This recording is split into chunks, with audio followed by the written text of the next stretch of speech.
अस्सलाम वालेकुम। अभी हम डिस्कस करेंगे प्रेजेंट परफेक्ट टेंस का इंटेरोगेटिव केस। आगे प्रोसीड करने से पहले हम अपनी अंडरस्टैंडिंग को ऑर्गेनाइज कर लेते हैं।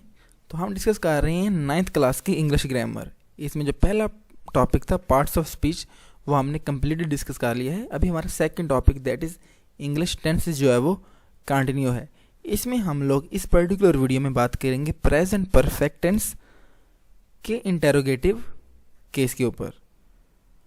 तो यहाँ पे लिखा हुआ है जनरल स्ट्रक्चर, यानी कि ना सिर्फ प्रेजेंट परफेक्ट टेंस बल्कि किसी भी टेंस के जब हम इंटेरोगेटिव केस को ट्रांसलेट कर रहे होंगे, सवालिया फिक्रों को ट्रांसलेट कर रहे होंगे, तो हम इस तरह से स्ट्रक्चर को फॉलो करेंगे। सबसे पहले हम हेल्पिंग वर्ब लिखेंगे, फिर हम सब्जेक्ट, फिर मेन वर्ब और फिर ऑब्जेक्ट को ट्रांसलेट कर देंगे। जैसे कि एग्जाम्पल है ये लड़का इम्तिहान पास कर चुका है। सबसे पहले तो देखें यहाँ पर ये जो सवालिया निशान है ये क्या बता रहा है कि ये एक सवालिया फिक्रा है।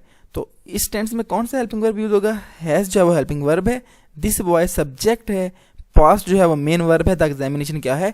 ऑब्जेक्ट है। तो देखिए सबसे पहले हेल्पिंग वर्ब, फिर सब्जेक्ट, फिर उसके बाद जो है वो मेन वर्ब और फिर ऑब्जेक्ट। ये जनरल स्ट्रक्चर हो गया। क्या डॉक्टर साफ बात कर निकल गए हैं?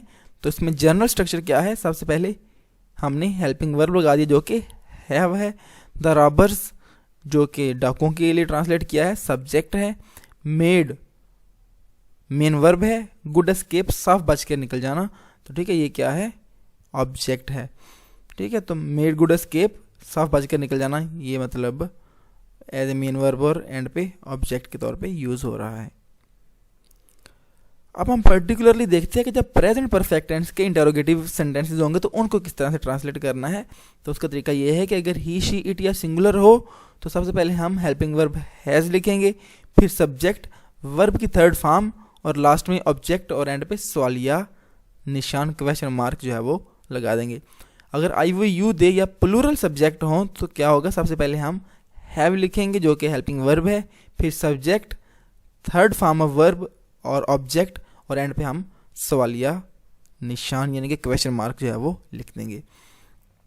कह रहा है सवालिया जुमलों यानी कि इंटेरोगेटिव सेंटेंसेस में हैज़ या हैव जुमले के शुरू में आ जाता है, यानी कि जो हेल्पिंग वर्ब है वो स्टार्ट में आ जाएगा और आखिर में सवालिया निशान लगाया जाता है, जो कि हमने डिस्कस कर लिया है।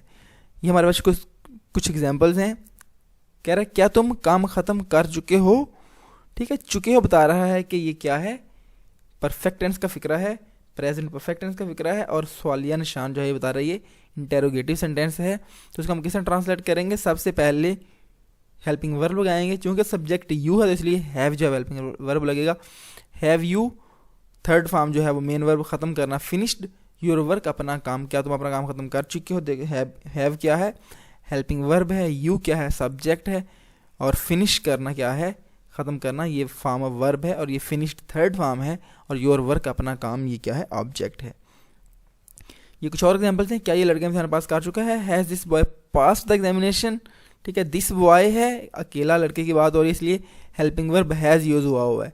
ठीक है, तो हैज़ को उसने स्टार्ट में लिख दिया, दिस बॉय ये सब्जेक्ट आ गया, पास्ड पास करना जो कि क्या है?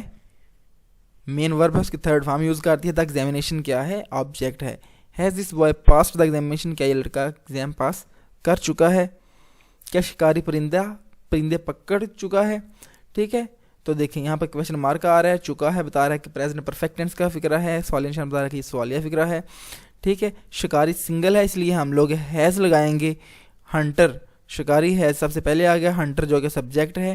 कैच पकड़ना और कैच की थर्ड फॉर्म काट यूज हुई है जो कि मेन वर्ब है। द बर्ड्स क्या है? ऑब्जेक्ट है। हैज़ द हंटर काट द बर्ड्स? क्या शिकारी परिंदे पकड़ चुका है? तो ट्रांसलेट हो गया। क्या तुम काम ख़त्म कर चुके हो? ठीक है, चुके हो बता रहा है कि परफेक्ट टेंस का फिक्रा है, क्वेश्चन मार्क बता रहा है कि सवालिया फिक्रा है।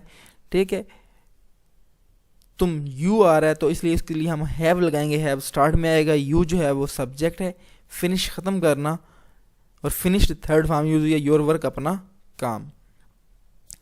अभी हम समराइज कर लेते हैं। तो हमने अंडरस्टैंड किया general structure to translate a given interrogative Urdu sentence into English के एक जनरल स्ट्रक्चर क्या है, ना सिर्फ प्रेजेंट परफेक्ट टेंस का बल्कि किसी भी टेंस का फिक्रा हो तो हमने उसको किस तरह से ट्रांसलेट करना है उसके सवालिया फिक्रे को। तो सबसे पहले हमने क्या ट्रांसलेट करना होता है?